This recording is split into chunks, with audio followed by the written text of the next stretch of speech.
इयत्ता 9वी विषय विज्ञान आणि तंत्रज्ञान भाग 1. विद्यार्थी मित्रांनो, आपण प्रकरण 13वे कार्बन एक महत्त्वाचे मूलद्रव्य याचा अभ्यास करीत आहोत. आता आपण पुढील भागाकडे जाऊया. हायड्रोकार्बन मूलभूत सेंद्रिय संयुगे. बघा, बहुतेक सेंद्रिय संयुगात कार्बनसोबत हायड्रोजन हे मूलद्रव्य समाविष्ट असते. ही मूलभूत सेंद्रिय संयुगे मूळ संयुगे म्हणून ओळखली जातात आणि त्यांनाच हायड्रोकार्बन असे सुद्धा म्हणतात.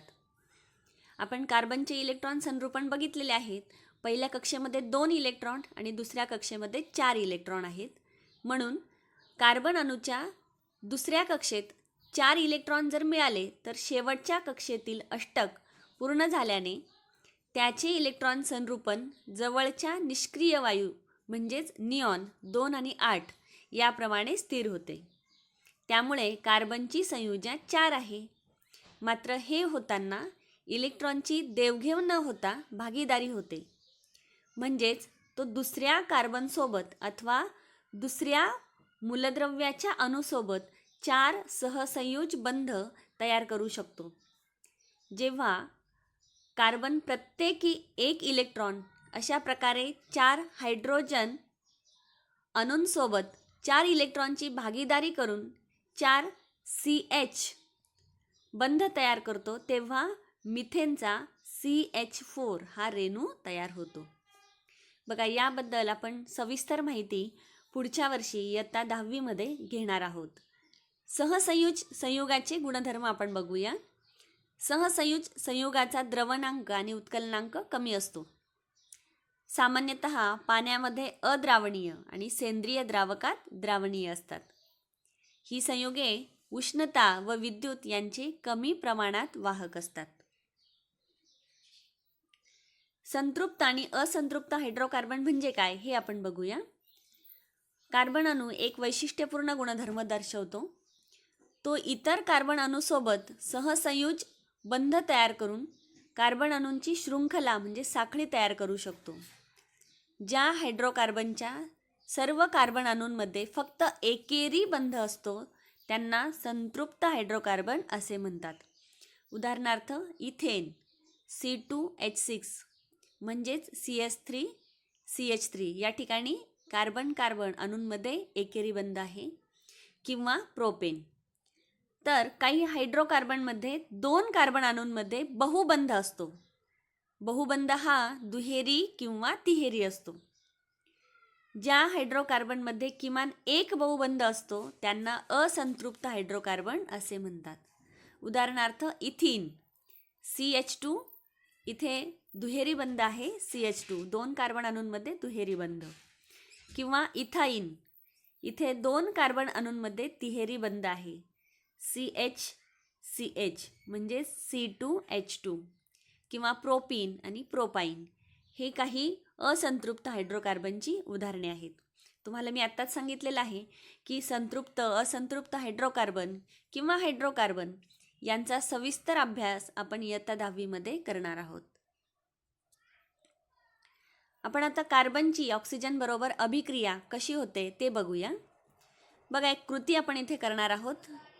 या कृतीसाठी लागणारे साहित्य कोळसा, काडेपेटी, ओला निळा लिटमस पेपर इत्यादी. बघा, कृती करायची आहे. कोळसा पेटवायचा. कोळसा पेटवल्यावर त्यातून निघणाऱ्या धुरावर किंवा वायूवर ओला लिटमस पेपर धरायचा आहे आणि निरीक्षण करायचं आहे. त्यानंतर बघा, काही प्रश्न आपल्याला इथे दिलेले आहेत, त्यांची उत्तरं आपल्याला इथे शोधायची आहेत. कोळसा पेटवल्यावर त्याची हवेतील कोणत्या वायूबरोबर अभिक्रिया होते? तयार होणारा पदार्थ कोणता? लिटमस पेपरमध्ये काय बदल होतो? आणि वरील कृतीत होणारी रासायनिक अभिक्रिया लिहा. बघा, या प्रश्नांची उत्तरं आपण बघूया. कोळसा पेटवल्यावर त्याची हवेतील ऑक्सिजन बरोबर अभिक्रिया होते. तयार होणारा पदार्थ हा कार्बन डायऑक्साईड आहे. ओला निळा लिटमस तांबडा होतो. आणि अभिक्रिया कार्बन अधिक ऑक्सिजन C अधिक O2 तयार होणारा पदार्थ आहे कार्बन डायऑक्साईड CO2. दुसरी कृती आपण बघूया. चुन्याच्या निवळीची कार्बन डायऑक्साईड बरोबर अभिक्रिया. या कृतीसाठी लागणारं साहित्य परीक्षा नळी, स्ट्रॉ आणि चुन्याची निवळी. बघा, एका परीक्षा नळीमध्ये ताजी चुन्याची निवळी घ्यायची आहे आणि स्ट्रॉच्या मदतीने थोडा वेळ फुंकर घालायची आणि त्या चुन्याच्या निवळीचे निरीक्षण करायचे आहे. काय दिसते आणि बदलामागचे कारण काय असावे हे आपण इथे बघूया. बघा, ही चुन्याची निवळी आधी अशी होती आणि नंतर या पद्धतीने झालेली आहे. मग आपण बघूया. बघा, चुन्याची निवळी पांढरी होते कारण स्ट्रॉच्या मदतीने निवळीत थोडा वेळ फुंकर घातली असता हवेतील कार्बन डायऑक्साईडची चुन्याच्या निवळीशी अभिक्रिया होऊन अद्रावणीय असे पांढऱ्या रंगाचे CaCO3 म्हणजेच कॅल्शियम कार्बोनेट तयार होते आणि ती पांढरी होते. याचाच अर्थ चुन्याच्या निवळीबरोबर कार्बन डायऑक्साईडची अभिक्रिया झाली तर कॅल्शियम कार्बोनेट तयार होते. पुढे आपण आता बघूया कार्बन डायऑक्साईड. कार्बन डायऑक्साईडचे रेणूसूत्र आहे CO2. त्याचे रेणू वस्तुमान आहे 44. आपण प्रकरण 4 मध्ये रेणू वस्तुमान काढलेलं आहे. द्रवणांक -56.6 अंश सेल्सिअस. कार्बन डायऑक्साईडचा आढळ हवेमध्ये कार्बन डायऑक्साईड मुक्त स्वरूपामध्ये आढळतो. उच्छवासाद्वारे बाहेर पडणाऱ्या हवेत सुमारे 4% कार्बन डायऑक्साईड असतो. खडू, शहाबादी फरशी यामध्ये कार्बन डायऑक्साईड संयुगावस्थेत आढळतो. लाकूड, कोळसा या जीवाश्म इंधनाच्या ज्वलनातूनही कार्बन डायऑक्साईड बाहेर टाकला जातो. आता आपण एक कृती करून बघूया. त्यासाठी लागणारं साहित्य आहे स्टँड, गोलबुडाचा चंबू, थिसल नरसाळे, वायुवाहक नलिका, वायुपात्रे आणि काही रसायनं आपल्याला इथे घ्यायची आहेत. Calcium carbonate. कॅल्शियम कार्बोनेट म्हणजेच त्यासाठी आपल्याला शहाबादी फरशीचे तुकडे किंवा संगमरवराचे तुकडे घ्यायचे आहे किंवा चुनखडी घ्यायची आहे आणि विरल हायड्रोक्लोरिक आम्ल. बघा, दिलेल्या साहित्याची आपण या पद्धतीने मांडणी घ्यायची आहे. इथे हा स्टँड आहे, गोलबुडाचा चंबू तिथे अडकवलेला आहे, वायुपात्र आहे, वायुवाहक नलिका आहे, हे थिसेल नरसाळे आहे. यामध्ये आपण कॅल्शियम कार्बोनेटचे तुकडे घेतलेले आहे आणि या थिसेल नरसाळ्यामधून आपण इथे हायड्रोक्लोरिक आम्ल टाकलेलं आहे. बघा, आकृती दाखविल्याप्रमाणे उपकरणांची मांडणी करायची आहे. मांडणी करताना गोलबुडाच्या चंबूमध्ये कॅल्शियम कार्बोनेट टाकून ठेवायचं आहे. थिसेल नरसाळ्यातून विरल हायड्रोक्लोरिक आम्ल चंबूमध्ये टाकायचं. नरसाळ्याचे टोक आम्लात बुडेल याची काळजी घ्यायची आहे. मग बघा, कॅल्शियम कार्बोनेट आणि विरल हायड्रोक्लोरिक आम्ल यांच्यात अभिक्रिया होऊन कार्बन डायऑक्साईड वायू तयार होतो. हा वायू 4 ते 5 वायुपात्रांमध्ये जमा करा आणि वरील अभिक्रियेचे समीकरण आपण बघूया. कॅल्शियम कार्बोनेट CaCO3 अधिक ट्वाइस HCl. तयार होणारे पदार्थ आहेत CaCl2. हा क्षार तयार होतो, कॅल्शियम क्लोराईड. H2O म्हणजेच पाणी आणि कार्बन डायऑक्साईड हा वायू इथे तयार होतो. आपण कार्बन डायऑक्साईडचे काही भौतिक आणि रासायनिक गुणधर्म बघूया. कार्बन डायऑक्साईडचे भौतिक गुणधर्म. बघा, या प्रयोगातून तयार होणारा जो वायू आहे त्या वायूला म्हणजेच कार्बन डायऑक्साईडला वास पण नाही आणि रंग पण नाही. जर जळती मेणबत्ती आपण जर वायुपात्रात जर धरली तर ती विझते. याचाच अर्थ कार्बन डायऑक्साईड ज्वलनाला मदत करत नाही. त्यानंतर चुन्याच्या निवळीतून जर आपण कार्बन डायऑक्साईड प्रवाहित केला तर ती पांढरी होते. पांढऱ्या रंगाचे कॅल्शियम कार्बोनेट तयार होते. जर पाण्यातून आपण कार्बन डायऑक्साईड प्रवाहित केला तर कार्बोनिक आम्ल म्हणजेच H2CO3 तयार होते. आणि कार्बन डायऑक्साईड वायू असलेल्या वायुपात्रात जर आपण ओला, निळा आणि लाल लिटमस पेपर जर टाकला तर निळा लिटमस लाल होतो आणि लाल लिटमस लालच राहतो. याचाच अर्थ कार्बन डायऑक्साईड हा आम्लधर्मी आहे. कार्बन डायऑक्साईडची आणखी काही रासायनिक गुणधर्म. सोडियम हायड्रॉक्साईडच्या जलीय द्रावणातून कार्बन डायऑक्साईड पाठवल्यास सोडियम कार्बोनेट मिळते म्हणजेच धुन्याचा सोडा. आणि सोडियम कार्बोनेटच्या पाण्यातील द्रावणातून कार्बन डायऑक्साईड पाठवला असता सोडियम बायकार्बोनेट मिळते म्हणजेच खाण्याचा सोडा. बघा, दोन्ही अभिक्रियांचे रासायनिक समीकरण 2 NaOH प्लस CO2 तयार होणारे उत्पादित आहे Na2CO3 म्हणजेच सोडियम कार्बोनेट आणि पाणी. त्यानंतर सोडियम कार्बोनेट Na2CO3 अधिक H2O म्हणजे पाणी, यातून पुन्हा आपण कार्बन डायऑक्साईड जर पाठवला म्हणजे CO2 तयार होणारं उत्पादित आहे 2 NaHCO3 म्हणजेच सोडियम बायकार्बोनेट. कार्बन डायऑक्साईडचे उपयोग आपण बघूया. फसफसणारी शीतपेय तयार करण्यासाठी कार्बन डायऑक्साईडचा वापर करतात. स्थायू कार्बन डायऑक्साईडचा म्हणजे शुष्क बर्फाचा वापर शीतकपाटांमध्ये तसेच दूध व दुग्धजन्य पदार्थांना थंड करण्यासाठी तसेच सिनेमा नाटकामध्ये धुक्यासारखे परिणाम मिळविण्यासाठी करतात. अग्निशामक यंत्रात रासायनिक अभिक्रियेने तयार होणाऱ्या किंवा दाबाखाली ठेवलेल्या कार्बन डायऑक्साईडचा वापर करतात. कॉफीमधून कॅफीन काढून टाकण्यासाठी द्रवरूप कार्बन डायऑक्साईड वापरतात. द्रावक म्हणून द्रवरूप कार्बन डायऑक्साईडचा वापर अत्याधुनिक अशा पर्यावरणपूरक ड्राय क्लिनिंगमध्ये केला जातो. आणि हवेतील कार्बन डायऑक्साईडचा उपयोग वनस्पती प्रकाश संश्लेषणासाठी करतात. आपण अग्निशामक यंत्राची माहिती इथे घेऊया. अग्निशामक यंत्रामध्ये सोडियम बायकार्बोनेटची भुकटी असते. एका काचेच्या कुपीमध्ये विरल सल्फ्युरिक आम्ल असते.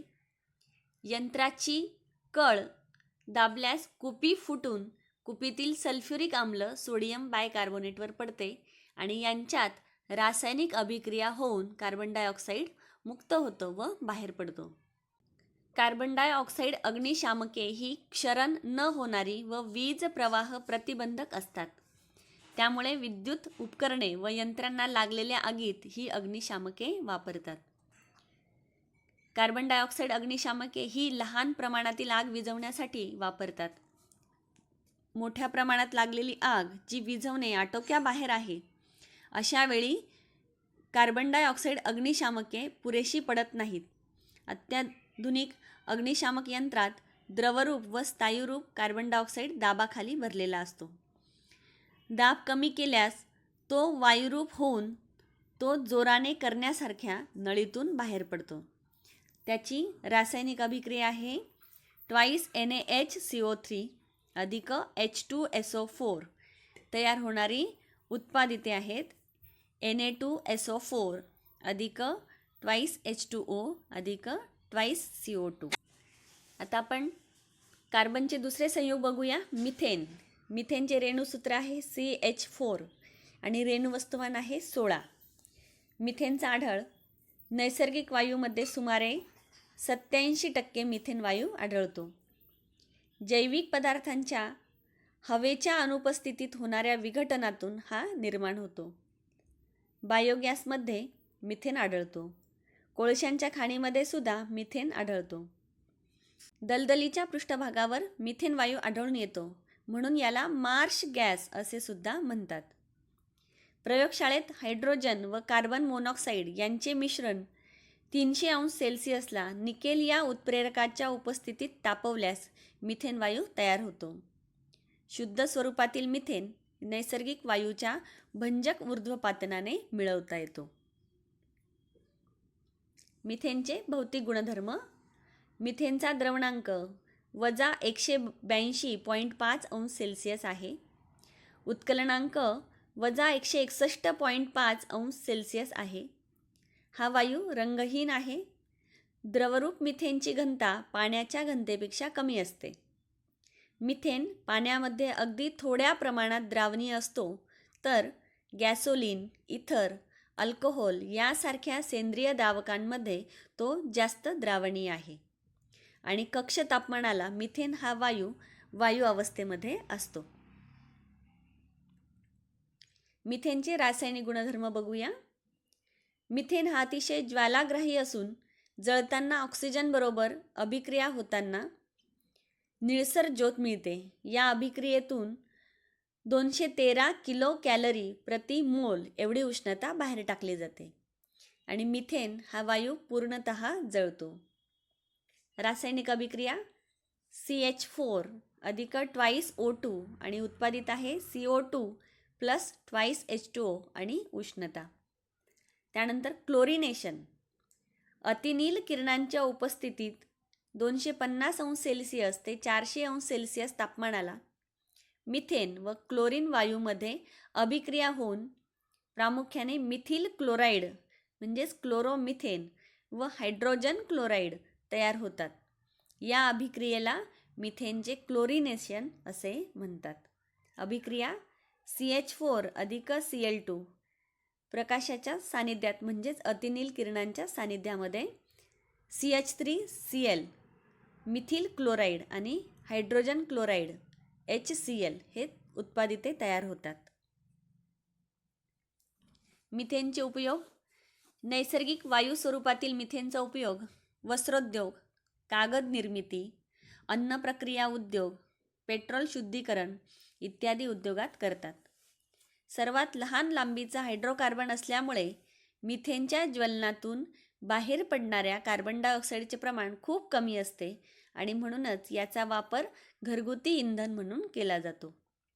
Ethanol, methyl chloride, methylene chloride तसेच अमोनिया व ॲसिटिलीन या कार्बनी संयुगांच्या निर्मितीसाठी मिथेनचा वापर करतात. आता आपण बघूया बायोगॅस संयंत्र.